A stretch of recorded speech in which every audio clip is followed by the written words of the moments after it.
시청자 여러분 안녕하세요. 김동수입니다. 이 시간에는요, 국민일보 한승주 논설위원의 칼럼을 소개해드리고요, 논평을 해드리겠습니다. 원래 글 제목은 노벨 경제학상에 충고가 되겠는데요. 미국 하버드대 여성 경제학자 클로디아 골딘 교수는 궁금했다. 제가 이 내용에 대해서 방송을 한 적이 있는데요. 왜 여성의 대학 진학률이 남성을 추월해도 전문직 진출이 늘어나도 여성의 임금은 남성보다 적을까? 대학 졸업 후 출발선이 같아도 10년이 지나면 남녀 간 상당한 임금 격차가 생긴다. 짐작하던 원인은 바로 여성의 출산이다.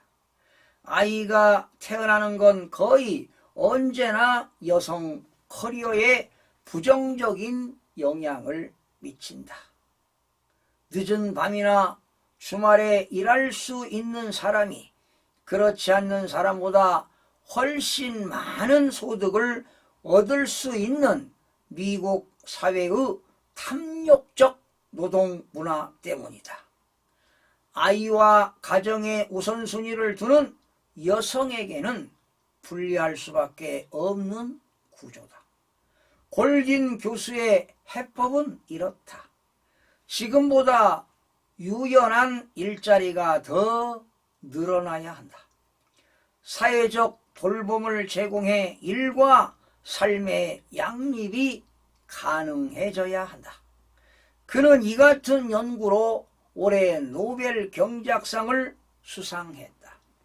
노동시장의 성별 임금 격차가 노벨상을 받을 정도로 중요한 이슈로 떠올랐다는 얘기다. 우리에게도 시사점이 크다. 대한민국은 경제협력개발기구 OECD 가입국 중 남녀 임금 격차가 가장 큰 나라다. OECD에 가입한 1996년부터 26년째 성별 임금 격차 1위라는 불명예를 안고 있다. 남성 직장인이 100만 원을 버는 동안 여성은 고작 68만 8천 원을 번다. 그러나 동일 직무 기준 성별 임금 격차는 18.8%다. 남성이 100만 원이면 여성은 81만 2천 원으로 일본에 이은 2위를 차지한다. 육아로 인한 경력 단절 등으로 임금 격차가 심해지고 이런 이유로 출산을 꺼리게 된다. 골딘 교수는 노벨 경제학상 수상 기자회견에서 한국의 극심한 저출산 문제에도 관심을 보였다. 그는 원인을 한국 기업 문화가 사회의 급격한 변화를 따라잡지 못하고 있기 때문이라고 진단했다. 세계 최하위 합계 출산율 0.78명, 2명이 결혼해 1명도 낳지 않는 나라는 우리가 유일하다. 일할 사람은 줄고 고령층은 늘어난다. 이대로 가다간 50년 이내 인구 1,500만 명이 줄어든다니 낮은 출산율로 어떻게 경제 토대를 구축하느냐가 중요한 문제가 됐다. 정부는 저출산이 사회적 위협이라며 문제 해결을 위해 천문학적 숫자인 280조 원이나 쏟아부었지만 성과를 내지 못했다. 왜 그럴까? 답은 현장에 있다. 당사자인 청년들에게 물어보라. 저출산은 분명 사회적 위협이지만 개인에게도 위협인가? 이들은 아니라고 답한다. 오히려 출산이야말로 개인에게 실질적인 위협이다. 아무도 책임져 주지 않으면서 아이만 낳으라고 한다. 이런 생각을 하는 청년층과 정책을 위반하는 중년층의 간극을 줄이는 게 대책의 핵심이자 출발점이다. 청년들은 주거 문제, 무상교육, 육아휴직 강제화 등이 실현되지 않으면 아이 낳기를 주저할 것이다. 알다시피 아이를 키우는데 돈이 너무 많이 든다. 육아휴직 제도는 있지만 대기업 직원이나 공무원은 돼야 꿈꿀 수 있는 일이다. 전체 노동시장의 80% 이상인 중소기업에서는 여전히 남의 일이다. 운 좋게도 육아휴직을 다녀왔더니 팀장에서 팀원으로 강등되는 황당한 일도 생긴다. 돌봄교실 부족으로 상당수 초등학생은 방과 후 돌봄을 위해 학원 뺑뺑이를 도는 게 우리의 현실이다. 청년들은 아예 결혼을 안 하려고 하는데 정부 정책은 주로 아동수당을 올리는 데 맞춰져 있다. 가려운 곳을 긁어줘야 하는데 엉뚱한 곳을 긋고 있으니 효과가 없다. 반면 이 분야 우등생 노르웨이를 보자. 아빠의 93%가 육아휴직을 간다. 육아휴직을 안 받아주는 회사는 정부 지원금을 받지 못한다.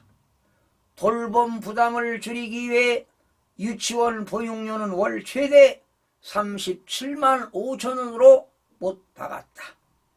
초등학교부터 대학까지 무상교육이다. 내각 19명 중 9명이 여성이다. 상장기업 이사 40% 이상도 여성이다.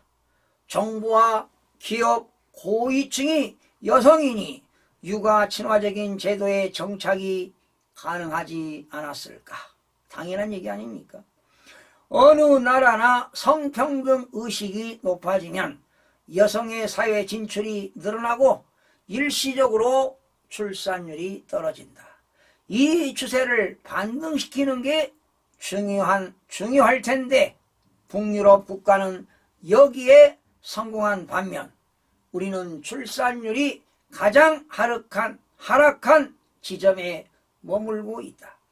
노르웨이나 우리나 육아휴직 제도가 있는데 노르웨이는 가고 우리는 못 가는 차이다. 제도를 실질적으로 쓸 수 있는 사회 분위기, 정책의 강제성이 필요하다. 알베르트 아인슈타인은 이렇게 말했다. 같은 일을 반복하면서 다른 결과를 기대하는 것은 미친 짓이다. 지금까지의 정책으로는 안 된다. 획기적인 변화가 필요하다. 답은 이미 나와 있다. 지금 이 한승주 논설위원의 답이 있네요. 여러분들은 어떻게 들으셨습니까? 역시 필자의 주장대로 주거 문제가 해결돼야 돼요. 집값이 너무 비싸지 않습니까? 청년들이 집을 살 수가 없어요. 그리고 결혼을 해서 집이 없으니 아이들을 양육하는데도 어려움이 많습니다. 첫 번째는 주거 문제가 해결돼야 되고요. 그리고 아이들 키우는데 교육비가 너무 많이 들어갑니다. 그러니 이렇게 노르웨이 나라처럼 무상교육이 필요하다는 이야기입니다. 아마 무상교육이 되게 되면 아마 아이들을 낳을 겁니다. 교육비가 너무 많이 들어갑니다. 저 역시도 외손자 하나 키우는데 돈이 많이 들어갑니다. 현실입니다. 그러니 젊은 애들이 애를 낳겠습니까? 그리고 육아휴직을 강화해야 됩니다. 우리나라에 육아휴직 제도가 있어요. 이런 사기업은 1년이고 공무원은 3년이잖아요. 그런데 이게 육아휴직이 강제화가 되지 않습니다. 중소기업들은 거의 육아휴직 그 혜택을 법은 있지만 강제성이 없다 보니까 혜택을 못 보고 경력이 단절되는 거 아니겠습니까? 캐리어가 줄어드는 겁니다. 또 아이들이 이제 초등학교를 입학하게 되면은 돌봄 교육이 없다 보니까 직장 다니는 부모들이 아이를 돌볼 수가 없어요. 그러니 학교 끝나고 학원가에 그냥 뭐 피아노 학원이다, 미술 학원이다, 태권도다, 뭐 뺑뺑이를 놀리는 거죠. 뺑뺑이.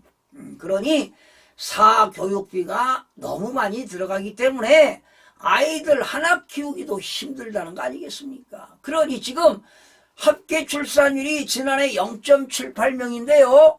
지금 올해 들어서 2분기에 0.7명으로 떨어졌습니다. 아마 2023년 연말 되게 되면 0.6명으로 떨어질 겁니다. 어느 지역은 뭐 0.5명까지 내려갔다는 거 아니겠습니까? 그래서 이렇게 육아휴직 제도 문제도 해결돼야 되고요. 방과 후 돌봄 교실도 해결이 되어야 될 겁니다.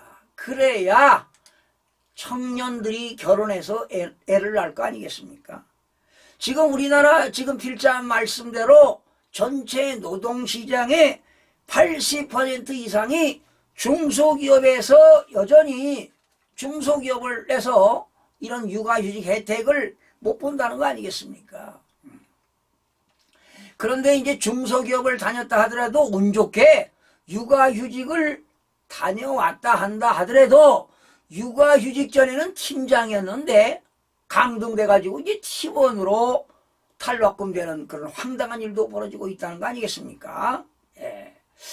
이런 문제들이 해결이 돼야 됩니다. 주거 문제, 무상교육 문제, 육아휴직 강제화, 그리고 방과 후에 어떤 돌봄 교육 이런 것들이 잘 해결이 된다면 청년들이 결혼할 수 있겠죠. 집값을 내려서 청년들이 주거 문제가 먼저 해결이 되어야만이 아이를 낳을 수 있는 겁니다. 결혼을 못하는데 뭐 근본적으로 애 낳기 전에 결혼을 할 수 없는데 어떻게 애를 낳겠습니까? 그러니 젊은이들이 주거 문제가 첫 번째 해결이 되어야 아이들을 낳을 수 있을 거라고 생각해 보면서 방송을 마치겠습니다. 시청해주신 여러분 고맙습니다. 다음 시간에 뵙겠습니다.